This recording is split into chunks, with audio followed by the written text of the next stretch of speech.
वृंदावन के जंगल में टुन्नी चिड़िया अपने माँ बाप के साथ रहती थी। उसके पिता गन्ने उगाया करते थे। अपने पति के साथ साथ टुन्नी की माँ भी गन्ने की देखभाल करती थी। एक दिन दोनों पति पत्नी घर लौट रहे थे। ए जी थोड़ा रुको, मैं थक गई हूँ, अब मुझसे और उड़ा नहीं जा रहा है। अब मैं थोड़ा आराम करके घर चलूंगी। फिर पति पत्नी एक पेड़ की डाल पर बैठ जाते हैं। उस डाल पर बिजली का तार टूट गिर पड़ता है, जिसके चपेट में दोनों आ जाते हैं और दोनों की वही मौत हो जाती है। काफी देर बाद टुन्नी के माँ बाप जब घर नहीं लौटे तब टुन्नी को उनकी चिंता सताने लगती है। पता नहीं आज मम्मी पापा कहाँ रह गए। रात हो गई है, अभी तक नहीं आए। चारों तरफ अंधेरा हो गया है, कुछ दिखाई भी नहीं दे रहा है। क्या करूँ, किससे पूछूं? फिर टुन्नी छोटू काका के घर जाती है। छोटू काका? वो छोटू काका? क्या आपने मेरी मम्मी पापा को देखा है क्या? अभी तक वो घर नहीं आए हैं।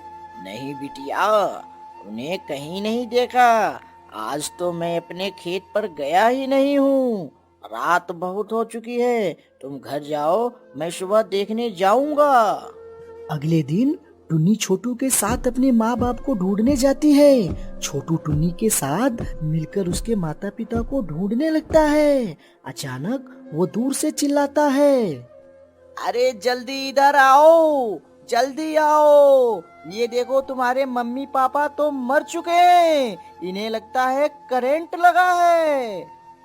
काका, अब मैं क्या करूं? कहाँ जाऊं? किसके साथ रहूंगी? मैं तो अनाथ हो गई। अरे मत रो बिटिया, मैं तेरे बुआ लुस्सी को बुला देता हूँ। तू उनके साथ उनके घर चली जाना। टुन्नी का रो रो कर बुरा हाल हो जाता है। अगले दिन उसकी बुआ लुस्सी आती है और वो अपने टुन्नी को साथ ले जाती है। कुछ दिन बाद यूं ही बीत जाता है। एक दिन लुस्सी का पति उससे कहता है, अरे लुस्सी, बिन बुलाए इस मुसीबत को अपने गले में क्यों बांध लिया? इतनी महंगाई में तो अपना ही गुजारा करना मुश्किल है। धूप में तुम काम करती हो और फिर इसको लेकर आ गई। हाँ जी, आप ठीक कह रहे हैं। पक्षियों के जिद करने की वजह से मैं इसे उठा लाई, लेकिन अब मुझे समझ में आ रहा है मैंने बहुत बड़ी गलती कर दी। और तो और बच्ची कुछ दिनों में बड़ी हो जाएगी। इसके शादी का खर्चा होगा, वो अलग ऐसे करती हूँ, इसे जहर देकर मार डालती हूँ। किसी को कुछ पता भी नहीं चलेगा और मुसीबत भी टल जाएगी।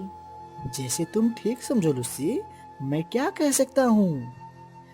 अपने बुआ की बात टुन्नी सुन लेती है और रात होते ही वहाँ से भाग जाती है। उड़ते उड़ते वापस अपने घर पहुँचती है, लेकिन वहाँ पहुँचकर अपना घोंसला नहीं देखकर हैरान हो जाती है। फिर वो छोटू के घर जाती है। छोटू काका, ओ छोटू काका, मेरा यहाँ घोंसला था ना, वो कहाँ गया? क्या बताऊं बिटिया, तुम्हारे जाने के कुछ ही दिनों बाद एक पक्षी ने तुम्हारे घोंसले पर कब्जा कर लिया। अब तुम्हें रहने के लिए दूसरा घर बनाना पड़ेगा।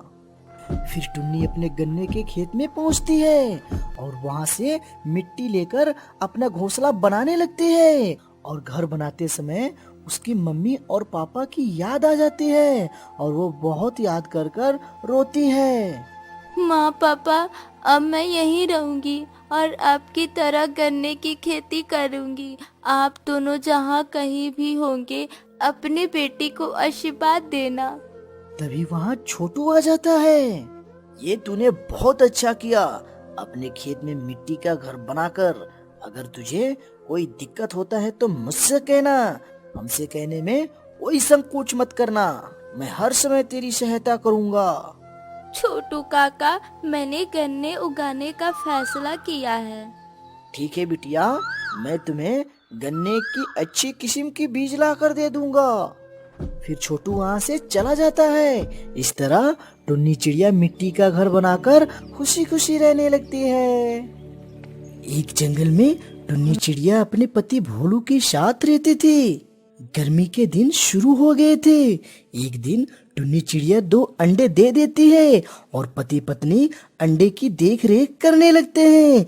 एक दिन टुन्नी चिड़िया भोलू से कहती है, अजी सुनते हो, गर्मी धीरे धीरे बढ़ रही है। हम लोगों ने अभी तक इस घास भूसे घोंसले में अपना जीवन काट लिया है, लेकिन हमारे अंडे से अब कुछ दिन में हमारे बच्चे बाहर आ जाएंगे। इस गर्मी को मेरे नन्हे नन्हे बच्चे कैसे सहेंगे? बच्चों को गर्मी ना सताए, इसीलिए हमें अभी से कुछ करना होगा।